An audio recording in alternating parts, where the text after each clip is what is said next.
Hi, everyone, and welcome to another episode of The Wheelchair Activist. This is a podcast hosted by me, Emma Vogelman, where I interview some pretty amazing disabled people, as well as allies of disabled people. Today, we're going to be talking to Toby Mildon, who is a diversity and inclusion architect and the founder of Mildon, a consultancy and advisory business on all things diversity and inclusion. I'm so excited to talk to Toby today about his practice as a diversity and inclusion strategist and consultant. He's also an SMAer, which we all know I love the most. I'm so excited to hop into today's episode. I think actually a lot of the role models that I grew up with were in the SMA community, other adults with SMA who were just living a quote unquote normal life, and opening my eyes up to things like the ability to be able to drive with SMA from a wheelchair. One of my first jobs, I was working in consultancy, and one of the, my clients banned me from their office, or the health and safety manager came around and basically banned me from the office because they said that, I was a fire hazard. A lot of disabled people are not seen as sexual beings, that we are asexual, and and the focus needs to be on fixing us and going for surgery and having physio and treatments, and not a lot of emphasis paid on our emotional well-being and our sexual health. Well, lovely. Well, Toby, thank you so much for joining us on the Wheelchair Activist. I was just saying before I started recording that I feel that I know you because of being in the disabled community, and we both have SMA, so I don't know how, but all of us tend to know each other. But it'd be great if you could tell our listeners a little bit about you and what you do. Yeah, Emma, it's great to meet you. And the SMA community is really small, so it's very easy for us to know one another. Yeah. So I am a diversity and inclusion consultant running out of my own practice, and I work with my clients who are medium to large-ish organizations to help them develop their diversity and inclusion strategies. And then I also develop training and speaking and mentoring and consultancy as well. Amazing. And can you tell us a little bit about how that career evolved for you and sort of how you decided to set up your own practice for doing this type of work? Yeah, so I actually started off working in technology. So I used to work for Accenture, an American healthcare technology company. And then I ended up at the BBC as a project manager, working on the BBC News website and the TV on demand platform, which is called iPlayer. And I did that for many years. And I kind of fell into diversity and inclusion. I used to work very closely with our chief operating officer, and he was concerned that our department within the BBC had a gender imbalance compared to the rest of the corporation. So only about 14% of our workforce in the department were women. And the BBC at the time, had a 50-50 gender split. It's a challenge that a lot of organizations in the technology and science and engineering space have. And I worked in the department which ran the BBC's technology. So we were no exception. We were in the same boat as Facebook and Google and such like. So I worked with the management team to really address that, to get more women into technical jobs, and loved doing it. And then twisted a few arms and turned it into a full-time job. I think that's really interesting because, I think we all know a couple of people who are disabled who end up working in diversity and inclusion in various capacities. But I think that's so interesting that you came to it not because you were trying to push the disability agenda, but because there was, like you say, a gender imbalance.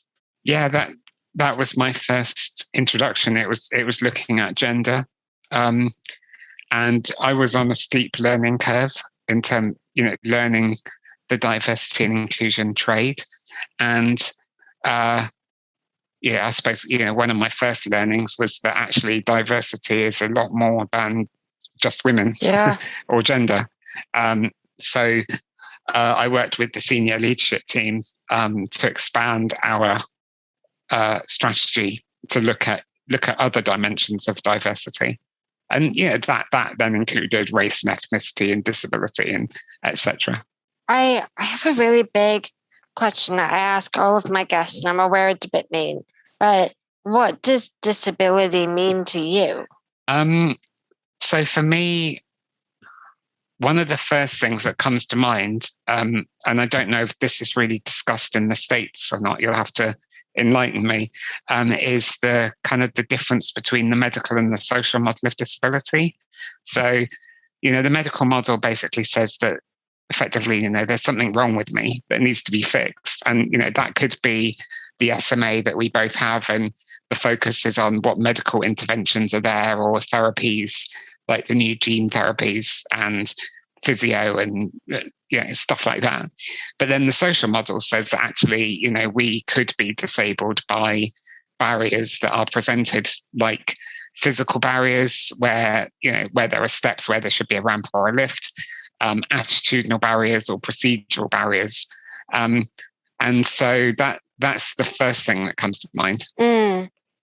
Yeah, it's a really interesting dynamic. I think I've said this before on the podcast, but my background with the social model was very interesting. I suppose is the way to say it. I thought, and I'm just thinking of this because you mentioned about the States, but I think it could be that I was working under the assumption of the medical model because, with SMA, it's this, it's that, that is quote unquote wrong with us, which causes our disability, which means we use a wheelchair and all of that jazz. But it was really only when I was first prevented from doing something that was directly related to my disability that it clicked for me. And I thought, oh, I get the social model now. Yeah. Because it, I, up until that point, wasn't prevented from entering anywhere or doing anything that I wanted to do because of my disability. So it made the social model really relevant to me. And I now completely, stand by it and really identify with it. So I think it's really interesting that, you sort of have brought up both of those definitions in the way that, disability is presented. Yeah. So I wanted to ask you about the work that you do at the moment in diversity and inclusion. Sort of, first of all, what does that look like on the day-to-day? Sort of what does your average working day look like? So the work that I do probably falls into three buckets. So the first bucket is diversity and inclusion strategy. So basically, a lot of organizations, they know that they need to be doing something around diversity and inclusion, but they don't know what or how. So I go in and help them create a plan. And that plan is based on data, though, because that is often what's missing. And we need to identify the issues that staff are facing in the workplace, and why a business is not representative of the customers that they serve or the geographic location that they're based in. And so that's kind of like bucket number one. Bucket number two is training. And I've developed a number of training courses that I can just easily roll out off the shelf that are really popular, ranging from looking at how we make, how bias affects our decision making, all the way through to a talk where I talk about my own personal experiences of having SMA in the workplace and how to be more disability confident as an employer. And then the third area is really, me working consultancy, coaching, mentoring, really guiding my clients, helping them have clarity around D&I, because it can really be a minefield for some organizations. That's so interesting. I'm really fascinated by the bias, and I think hopefully a few of our listeners will be familiar with the Harvard unconscious bias test. I don't know if that's something that you endorse or not, but essentially what it is there a different test for different characteristics. And as far as I know, that there isn't one on disability, or at least there wasn't last time I there checked. is one now. Yeah. Oh, cool. Yeah. And it essentially gives you a series of prompts or associations to detect if you have any unconscious bias towards a particular group of people. Is that a test that you endorse, or do you think it's accurate? It's not one that I endorse, but I do talk about it in my training. The Harvard Implicit Association tests basically tell you if you have any bias in favor or against different groups of people. And I took the test for disability and found out that I was mildly biased against disabled people. Interesting. Which is interesting given that we were both born with SMA. My brother's got SMA as well.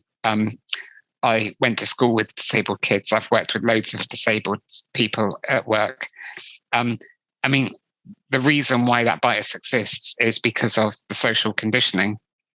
Growing up in a world where we don't have that many disabled role models, looking at how disabled people are portrayed in films and TV and books. Most Bond villains, for example, have some form of disability or disfigurement. And so therefore, that bias is a product of that social conditioning. And that's how bias works. It's partly the way that our brains are wired and partly through social conditioning. And I think going back to the Harvard Implicit Association test, it's useful. It's a good conversation starter. But if it's managed poorly, people can mislabel themselves as being ableist, homophobic, racist, sexist, etc., etc. And interestingly, once I became aware of my mild bias against disabled people, what were then the consequences? If I was in a situation with that knowledge, say that interacting with a disabled person, like doing a job interview, for example, or deciding who on my team should get promoted, am I now going to go easier on disabled people because I know that I've got that bias? Am I going to give them the benefit of the doubt?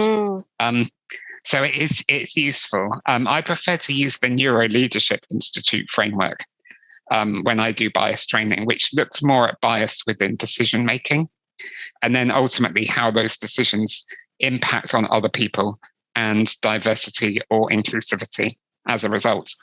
I'm definitely going to go away and do those tests immediately after this. But I think that's so interesting. I was going to ask you, as just as you mentioned that it showed a slight bias against disabled people, I was going to say, is that a result of any internalized ableism, which is something that we talk a lot about on this podcast. But the way that you talked about social conditioning, that makes complete sense. We are disabled ourselves, but we do still consume the same media. And when you said about Bond villains and things like that, we do see that, we do internalize that from a very young age. So it's not hugely surprising to me that we would have that bias. And there's so many layers within that. But I'm definitely going to go away and have a look at that other tests? Because I wasn't aware of that. Yeah, the Neuro Leadership Institute. I don't think it comes with a test that you can do for free online, but it's worth looking it up. The Neuro Leadership Institute are based out of the States. They do various training programs and things like that, and bias is one of their training programs, and they talk about 5 different types of bias that we often see in the workplace that impact decision making. So they talk about similarity bias, the fact that we like to hang out with people like ourselves. Expedience bias, we like to get things done quickly rather than take our time. Experience bias, where we take our perceptions to be the objective truth. Distance bias, which is where we have a preference for things closest to us in terms of time and space. And then safety bias, which is where we like to play it safe. We like to err on the side of caution, and we want to protect ourselves against losses more than we seek out gains. And then when you have that conversation with managers in an organization, we can apply it to some of the decisions that they're making, like who they're going to hire, who they're going to promote, who they're going to award the next big project to, and then ultimately how that can impact on inclusivity in their team. I think that that's really interesting. And I was going to sort of, as you were listing off those different factors, I was going to ask you how you feel disability comes into all of those, and particularly, reflecting on conversations that you've had as a consultant, because I find that people are very unfamiliar with disability. So, that I'm sure comes into one or, multiple of those factors that you just listed, because people won't want to go with the unknown. And, there's this perception that, disabled employees are less productive and therefore, have an impact on profit. And, it's something that is talked about so much. And particularly by the wrong people sometimes, which is very unhelpful. But I wanted to, ask you, how did you go about challenging those preconceptions regarding disability? I do it quite softly. So first of all, I get clients to try and air their assumptions or presumptions and false stereotypes, and then have a conversation about it. So if we look at disability, for example, if we looked at the Neuro Leadership Seeds model, the expedience bias says that we prefer to get things done quickly rather than take our time. And there's maybe this unspoken and indeed sometimes spoken assumption that disabled people can't work as fast as anyone else, that they're going to they're going to be slower. Now, managers don't often like to admit that, but if I can draw it out of them, then we can have a conversation about, well, where's that stereotype or assumption coming from? Is it true or not? And it's not often true. So it's like, once we move it into our consciousness, we can then talk about it and try and break it down. I really resonate with that. I consider myself quite a fast worker, so and a quite productive worker as well. So when I hear that from other people, I think, no, it's not true. But I really hear what you're saying about moving it into that conscious space and giving people the opportunity to air that, and then you can address it. Yeah. But it's doing that in a way that doesn't make people feel judged or, criticized. So I completely see why you, as you say, go about that softly. So I just want to go back to something that you said earlier about, us being the product of our environment and of our culture and, the way that disability is portrayed. So I wanted to ask you, who were your role models when you were growing up? Were there any disabled role models? No, not particularly, if I'm honest. No, and people would always, I suppose growing up, people would always say, well, there's that guy in a wheelchair on James Bond. And I'm like, yeah, I don't want to grow up to be like him. to my knowledge, I think he got scooped up by a helicopter and thrown down a chimney and died. Oh, yeah, no, we don't want that. I can't remember what Bond film it was, but I was like, okay, yeah, that's not a great model, great role model. I mean, you know, there are a number of disabled business leaders out there. You know, Richard Branson talks very openly about his dyslexia, and you know, to me, he's a fantastic role model. You know, Elon Musk is on the neurodiversity spectrum. So, you know, there are out there, but obviously you and I have got a visible physical disability. You know, I think actually a lot of the role models that I grew up with were in the SMA community. So just other adults with SMA who were just living a quote unquote normal life, and opening my eyes up to things like the ability to be able to drive with SMA from a wheelchair. And we've got some high profile people with SMA as well. You know, we've got Jane Campbell, Baroness Jane Campbell, over in the House of Lords in the UK. Yeah, I mean, those are some of the role models that I had when more when I kind of probably reached teenage years. I remember the first time I heard about Jane Campbell, and yeah, I completely agree. I find her an amazing person, and she very kindly once took me on a sort of behind the scenes tour of the House of Lords once. And she said to me, I shook Barack Obama's hand in this room. And I just thought, that's the coolest sentence I think I've ever heard. So no, I'd love to have her on the podcast at some point, but she's busy now trying to better all of our lives. Yeah. So, but at some point we'll get there. But I think that's a really interesting point, you know, about your role models, essentially as you were getting a bit older, just doing the everyday things that, you know, even us can think that we can't do. Like you mentioned about driving a car being that example. And I think that's really powerful because, you know, I talk about representation a lot, and really like that's a huge motivator behind this podcast, is showing disabled people doing a wide variety of things so that I can provide that representation and people can start to see themselves doing that, you know, whatever it may be. So that's really powerful. And I'm really interested in, you know, what you find are the biggest challenges that you face in your work in terms of convincing people on the diversity and inclusion point.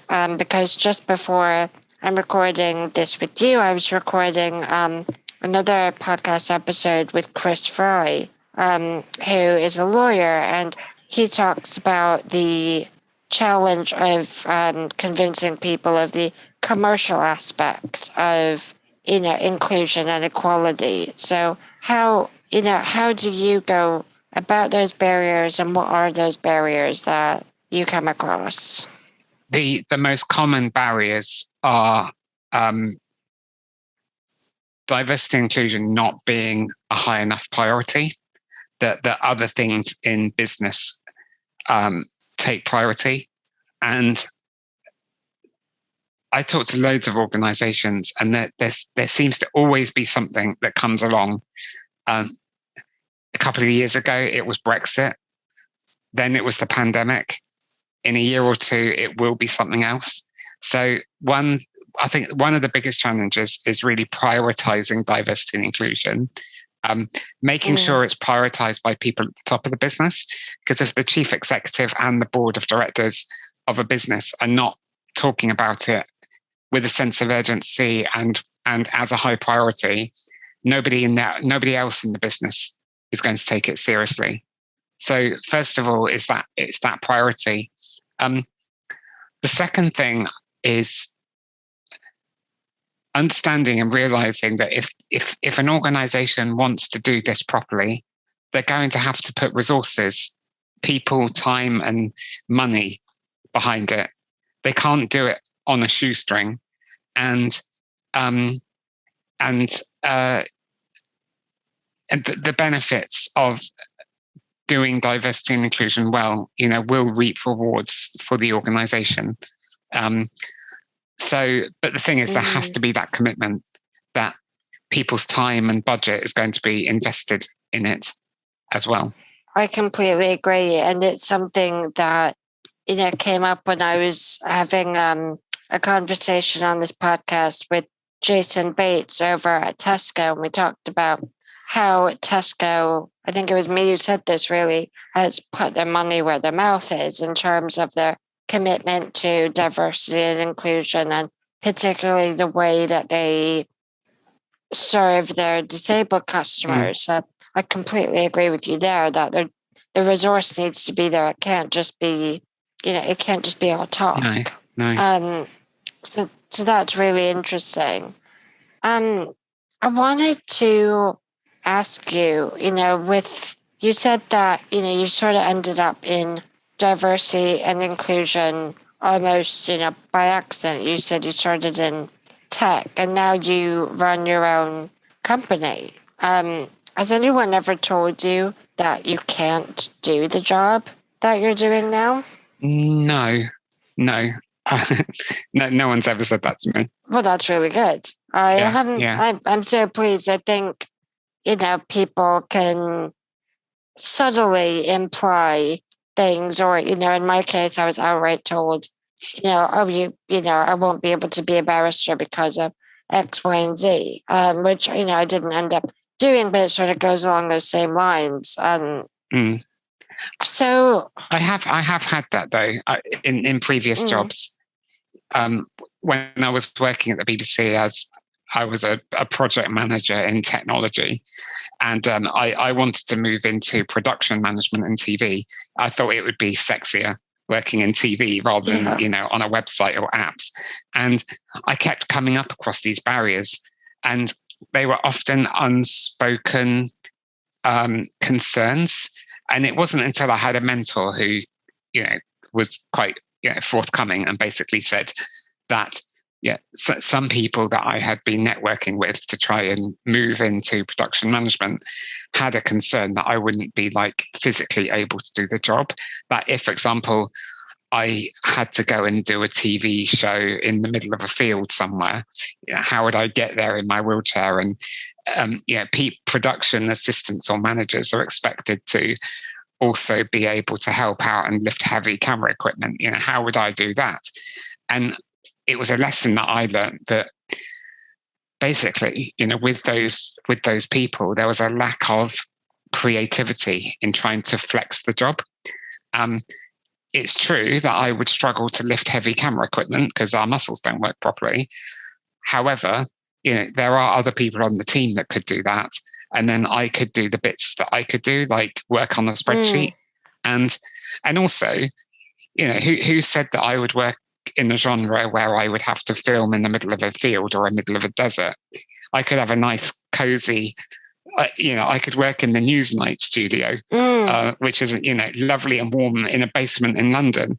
So it's, I think I learned it was just often a lack of creativity when it came to, designing the job and thinking about how the job could be completed. Yeah, I completely see what you mean there. I think it's, first of all, a lack of awareness of reasonable adjustments there, and like you say, getting another person on the team to do the lifting of the equipment. But I'm forever saying that disabled people are the best creative problem solvers. Yeah. Because, we have to come up with little adaptations of ways of doing things to go about our everyday life. So, let us work with you on that. And like you say, you could, very well have worked on different programs. You don't have to be on, planet Earth with David Attenborough in the middle of Iguana Island or whatever it is.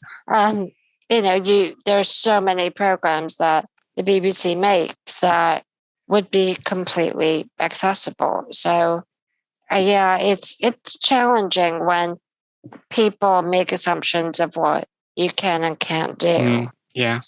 Um, what would you say that you are the most proud of?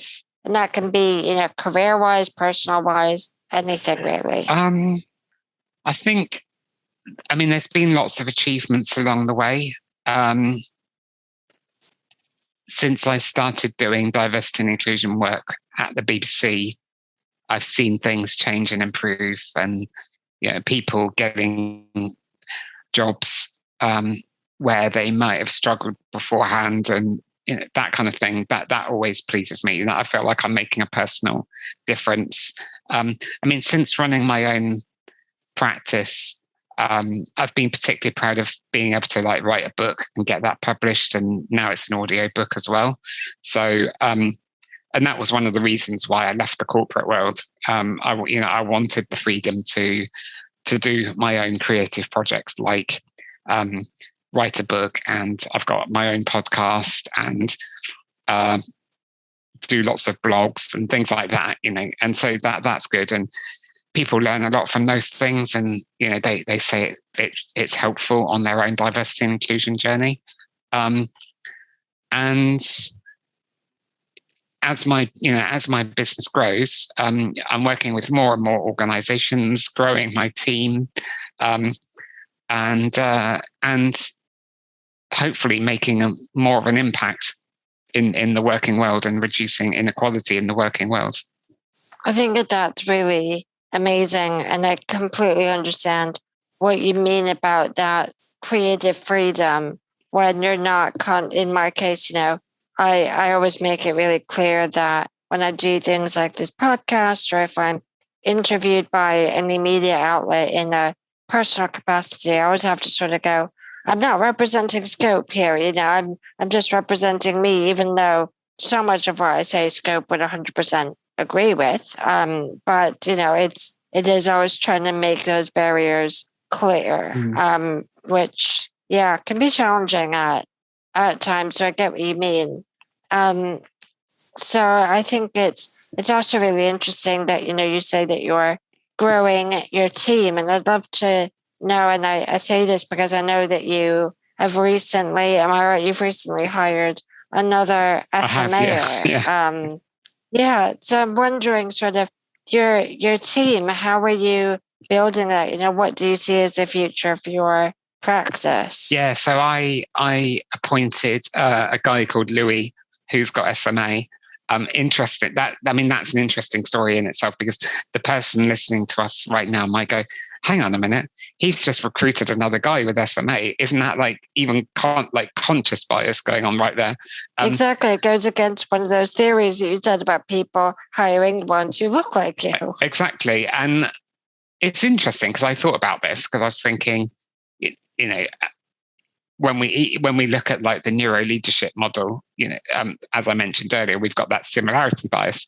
So Louis, who joined my team, is there is that similarity bias going on. We are both white blokes with SMA. He's late 30s, I'm early 40s. There's not a lot of age gap between us, and it's I did lie awake at night thinking, has my unconscious bias got the better of me? So Louis joined the team. His focus right now is on business development and sales, because we're getting a lot of interest from clients to work with us. So I need help with with that side of things. A lot of the work that I do one-to-one with clients, but I will be looking to expand the consultancy team so that people can deliver that work with me. I'm developing training courses, and I'd like to train people up to be able to deliver those training courses. So that's my plan.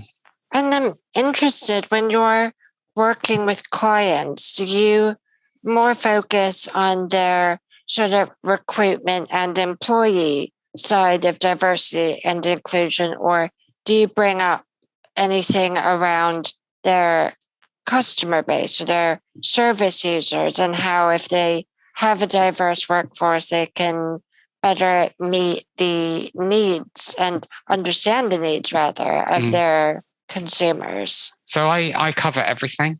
And the model that I've created, which I call it the inclusive growth framework, which is detailed in my book, which is called the inclusive growth.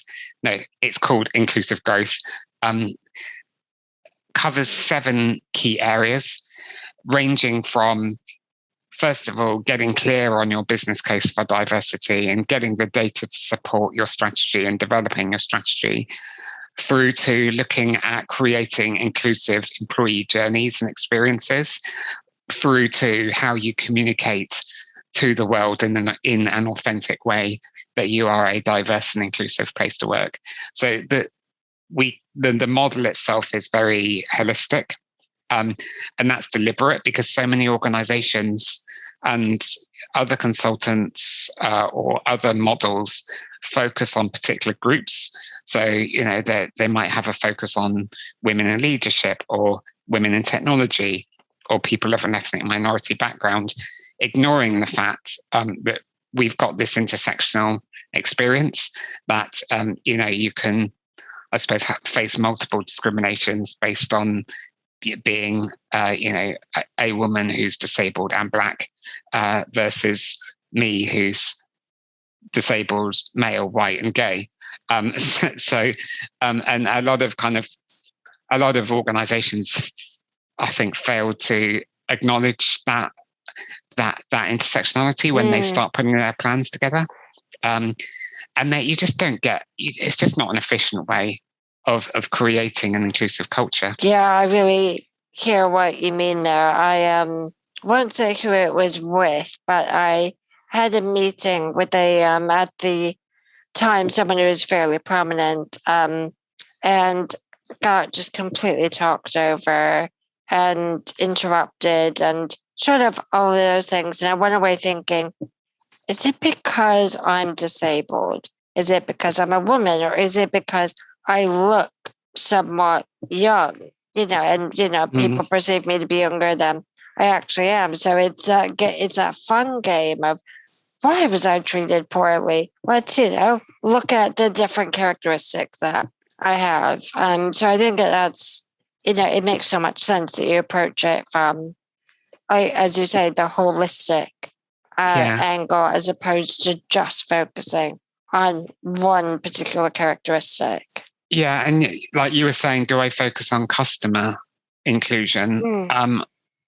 I do talk about it in my book, and it's within the colleague experience chapter that I talk about in terms of journeys. Like, what is your customer journey? Could somebody buy something from your website, or does your website not work with a screen reader? So, somebody who's blind or visually impaired might have difficulty purchasing something from you. I do talk about that, but my specialty really is around the workforce. But a lot of my clients do ask me questions about customer inclusion, customer experiences, but I refer them on to people in my network who's kind of specialize in that area, whether it's the physical built environment accessibility or digital accessibility on apps and websites, or creating inclusive customer experiences, that kind of thing. But I think, by addressing the workforce, you will inevitably see a trickle down into the awareness of the diversity of your customers. If you only have people who are non-disabled, or you only have people who are white, you're not going to know how to attract the customers that are outside of that group. So if you have a diverse workforce, you're sort of one step ahead in your journey towards addressing the diverse customer base that you have, I think. Yeah, definitely. What was the hardest barrier that you've had to overcome? And again, not just in the practice that you're leading now, but overall, what's been the hardest barrier for you? It's probably other people thinking that there are obstacles or challenges when there really isn't or shouldn't be. For instance, when I was trying to move from project management into production management, for instance, or I mean, I don't even know what category to put this in, but just other instances of, is it discrimination or inequality? Like I remember, like when I first, one of my first jobs, I was working in consultancy, and one of the, my clients banned me from their office, or the health and safety manager came around and basically banned me from the office because they said that, I was a fire hazard. Oh. And that was really distressing. And at the time, I felt like my employer didn't really have my best interests at heart, that they were more concerned about not upsetting the client. And that was one of my reasons for leaving that particular organization. So there have been instances like that have happened. I wish I didn't have multiple stories that spring to mind that, are similar to that experience of being told that you're a fire hazard. I think that, it's so disappointing that you felt that you had to leave in that circumstance, but I completely understand why. Yeah. But yeah, I find that other people's sort of rigidity in their perceptions of disability and what, like I was saying earlier, what we can and can't do is really difficult because we're the experts on what we can do or not do. I remember I was working on employment policy in a previous role, and I was trying to think about a job that I, as a wheelchair user, just wouldn't be able to do because I'm a wheelchair user. This was when I was at Muscular Dystrophy UK, so it was just looking at physical disabilities. And I immediately thought, oh, what about a dog walker? But then I thought, hang on, no, there are definitely ways that I could walk a dog or walk several dogs. But again, it's the word walker that people may initially think, oh, well, she obviously can't do that. But no, let us work with you and let us collaboratively come up with a solution to that, as opposed to the approach that was taken with you, you're a fire hazard, get out. Yeah. And maybe it's that internalized ableism again. And you reminded me, like when I was really young, I had I think I was, I don't know, maybe 14 or 15. And I had a social worker who was fantastic because she had a disability herself. And I remember we had this session where I think like we were talking about what I wanted to do with my life or go off to, I think it was going off to university and stuff like that. And she was helping me get my care packages set up and things like that. And I do remember now having this conversation where she, another one of her clients wanted to become a farmer. And I grew up in the West Country near Glastonbury. So obviously a lot of people go into agriculture. And I said to her, oh, that's ridiculous. How can somebody in a wheelchair become, be a farmer? Like how on earth would you drive a tractor or get across a muddy field or, I don't know, run after sheep or whatever? And then she was like, no. If this person wants to become a farmer, then that's their that's their prerogative. And adaptations can be made. We can find ways of making the tractor accessible. Yeah. And I don't know, that was one of my first memories of, I suppose, making things accessible by putting adjustments in place for the individual to do the job. A good example, though, because I immediately thought what you did, like, oh, there are going to be problems for that person when they realize that they can't be a farmer. But you're completely right with the right adaptations.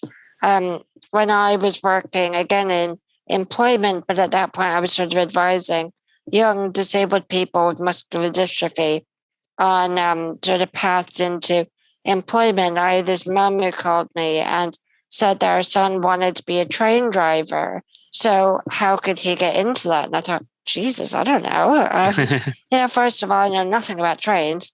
But also I thought if he's a non-ambulatory wheelchair user, how is he going to get into the little, train driver compartment and all of that? But, there are ways around everything. Yeah. And I think that's such a good example and about the farmer. I really hope they went in and became a farmer. I never found out. But I mean, the thing I took away from that really was the mindset. And even when you were describing about whether somebody with muscular dystrophy could become a train driver, it's like, well, it's going to be difficult because, trains are not accessible at the best of times. Like getting a wheelchair into the driver compartment is going to be impossible. And it would take a lot to make a train accessible. And is a train company going to want to or able to make a train driving compartment wheelchair accessible with hand controls or whatnot? I doubt it. But I think you have to start from a place of like looking at the possibilities rather than just like shutting it down right at the beginning, going, no, it's not possible for somebody in a wheelchair to do this job. It's thinking like, yes, and how do we make this possible? Yeah, completely. I think, you don't know until you give it a shot. It's when you say, all of those aspects of trains, I completely agree that even as passengers, as a wheelchair user, good luck. In a lot of cases, we do occasionally have success, but, it is challenging. But again, what struck me about what you were just saying about the train companies making those adjustments, it reminded me of what you said about putting resources behind diversity and inclusion. And, there are ways to make it work if you want it to and have the resources to. So, if that kid is somehow listening to this, first of all, I hope you did become a train driver if that's what you want to do. And if not, it's, not impossible, I suppose is what we're saying. So I want to ask you, sort of, this is a two-part question. First, I'll ask, what advice would you give your younger self? And what advice would you give others like you? That's a good question. I think, first of all, it would be, I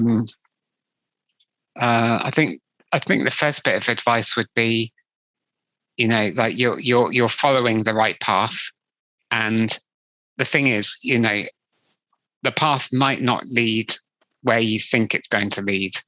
And it very rarely does in terms of like, career development. But I mean, when I was a kid, I wanted to be a police officer, and then I ended up working in IT. And then I ended up getting into diversity and inclusion. When I was a teenager, I probably didn't think I was ever going to do diversity and inclusion work. I didn't even know what it was. I think the biggest advice actually was around probably around sexuality. I didn't come out as gay until I was 29, and I wish I'd come out earlier. And I think that was because there was a lot of shame, and also I think that growing up with a disability and being gay, there was probably more emphasis on like the disability and like the medical side of the disability as well, rather than other aspects of human development like sexuality. And I think that's a really common issue for disabled people, that a lot of disabled people are not seen as sexual beings, that we are asexual, and and the focus needs to be on fixing us and going for surgery and having physio and treatments, and not a lot of emphasis paid on our emotional well-being and our sexual health and things like that. Yeah, I mean, I couldn't agree with that more. I know that, I've had this myself, but, I know so many friends as well who, medical professionals in particular just assume that, oh, you're definitely not having sex. So, Yeah. And that's I think it's so interesting, your comment about sexuality. And I have to share this really amazing thing that I heard on the Guilty Feminist podcast with Rosie Jones, and who is, a famous disabled queer person. And she talked about her experience growing up and how she thought, well, surely I can't be gay and disabled. They don't exist, do they? So I think I think that's really good advice, is to not ignore the other parts of what make you you, because everyone just focuses on this one aspect of who you are and have ideas of what that means for you in your life. And yeah, that's so important for everyone to hear, I think. Yeah, definitely. So what advice would you give to others sort of like us? I don't just mean SMAers, but people just, occupying the same space as us, other people in the disabled community. I would say, first of all, if you've got an idea of doing something, then just go ahead and do it. And if people tell you that it can't be done or it's going to be too difficult, just be stubborn and go and do it anyway. I'm a really stubborn person, and I've heard this about lots of people with SMA. We're fiercely independent people, and there's a lot of high achievers within the SMA community, and I think that's because we just don't take no for an answer. And so, if you've got an idea, just go and do it. I don't want to kind of prescribe what ideas people might have, but it could be a business idea, it could be a personal goal. It could be anything. It could be anything. But don't let anybody tell you can't do something because of your disability. I think SMAers are notoriously stubborn. I've never met a SMAer who's comfortable taking no for an answer, and why should we, to be quite honest? So no, I absolutely love that advice. And I just want to say a huge thank you for coming on this podcast and for talking out so openly about your experiences and about the amazing work that you're doing. It's been really, really interesting. So Toby, thank you so much. You're welcome. Thank you. Thanks for inviting me along, and it was really great to chat with you. Thank you so much for listening to this episode of The Wheelchair Activist with Toby Mildon. It was so interesting to learn about all things unconscious bias and how he goes about addressing that in the diversity and inclusion space. Before you go, I want to remind you that we do have a GoFundMe set up for this podcast. We are 100% committed to accessibility here at The Wheelchair Activist, and we want to make sure that every bit of content is inclusive and accessible to all. Every donation allows us to continue doing this work, which includes captioning each and every episode and making it available on YouTube. Thank you so much to everyone who has donated so far and has allowed us to continue making this amazing podcast. Please give this podcast a share far and wide so everyone can enjoy the amazing content. This podcast has been hosted by me, Emma Vogelman, produced by me and Isabel Anderson, and edited by Joe Tapper. Thank you so much for listening, and I can't wait to see you in the next one.